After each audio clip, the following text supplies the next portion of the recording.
Well, hello there, and once again, welcome to Nowhere to Hide.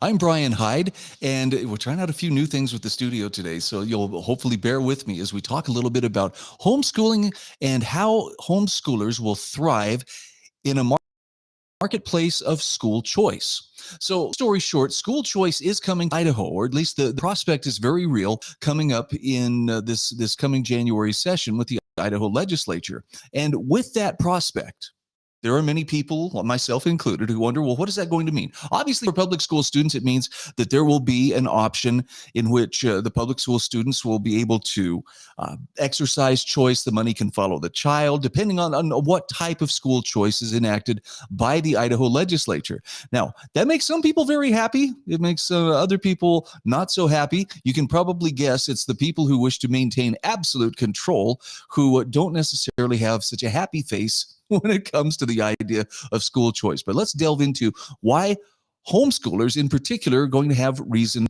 to smile about this. Samuel T. Lair is a writer and analyst for the Idaho Freedom Foundation. He's the author of this excellent article. I'm going to share some excerpts from his article, and I think he does a wonderful job in spelling out the reasons why this is actually a very positive thing.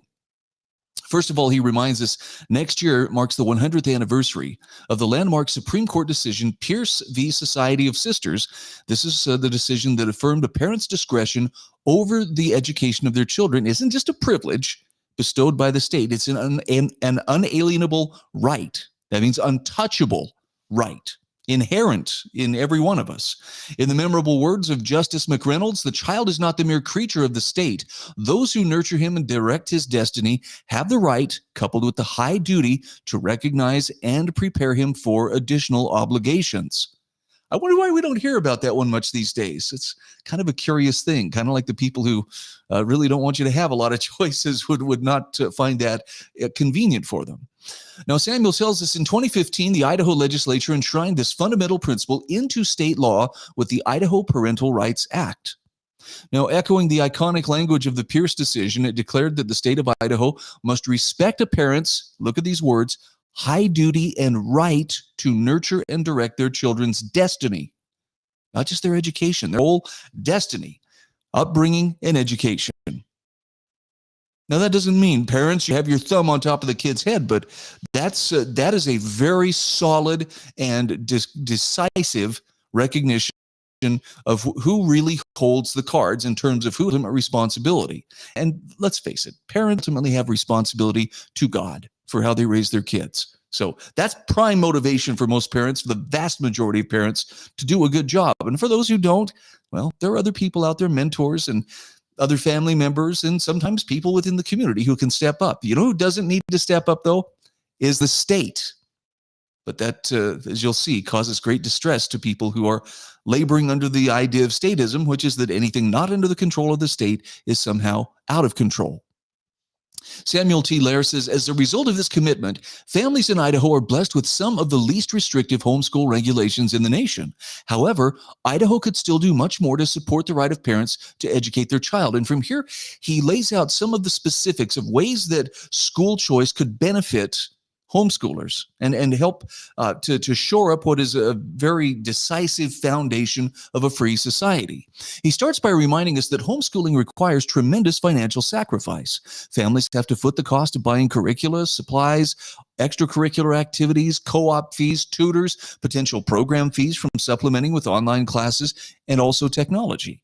And the time commitment, he says, is significant, requiring many families to forego a second income in an economic environment that's far from friendly for single-income households. These financial burdens have effectively put the ability to exercise a fundamental right out of reach for many Idaho families.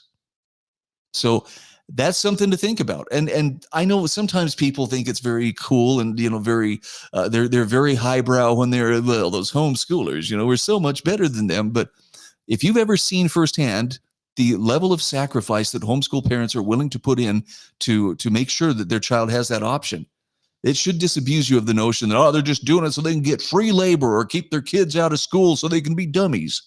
But there are people who still persist in that belief. Back to the article. Samuel says, in order to rectify this injustice of how difficult it is to be a homeschool parent, the Idaho Freedom Foundation has advocated for years to establish universal school choice, more appropriately called educational freedom. Under our Freedom and Family agenda, parents would receive $9,000 for every school-age child not enrolled in a public or charter school, and get this, in the form of a refundable tax credit to spend on educational expenses in a given year. For a family with 3 children, this much-needed reform would effectively add $27,000 to their yearly income to help defray the costs associated with homeschooling. The beautiful thing about a tax credit, at least to me, is, first of all, it takes the wind out of sails of those who cry voucher, voucher every time, they hear about school choice. A tax credit is money that you earned. It's money that stays in your pocket. In other words, you don't have to pay it in taxes, but it's your money. It's not like it went to somebody else and now we have to have some administrative thing. And you'll soon see this is something that some people still struggle with the idea of, no, that's the taxpayers' money. But under that guise, is there any part of your earnings that wouldn't be taxpayers' money? Just depends on, who's defining the rate and how much of that rate happens to be at a given moment. This way, it can stay in the parent's pocket until it's needed, and there's no strings attached. How are you going to enforce it? It's your money. It stays in your pocket. Just a little something to consider there. So this tax credit should also have no reporting requirements. And I love that Samuel calls for this because this will allow families to direct any leftover funds to other household necessities. In effect, parents who choose to homeschool their children would finally receive the benefits already given to individuals who are self-employed and able to deduct expenses such as their home office, internet bills, and travel expenses from their tax liability. So again, the money doesn't leave your pocket. It just simply comes out of your tax liability. But I've got to show you, there's at least one individual here, Tucker Anderson, who is just, IFF is pushing for zero transparency of taxpayer funds. And Tucker, I don't know, do you not understand that it's their money? It stays in their pocket. And unless you feel like you need to have these parents personally accountable to you. Anyway, there's a good reason for doing it this way. And Samuel T. Laird tells us about it in this respect. He says, if universal school choice were to impose onerous regulations on private schools and parents, that would inhibit the liberty-focused education system we believe ought to be cultivated in the state of Idaho.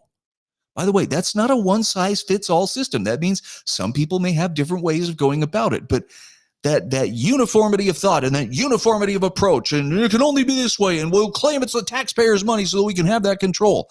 That is the mark of the statist.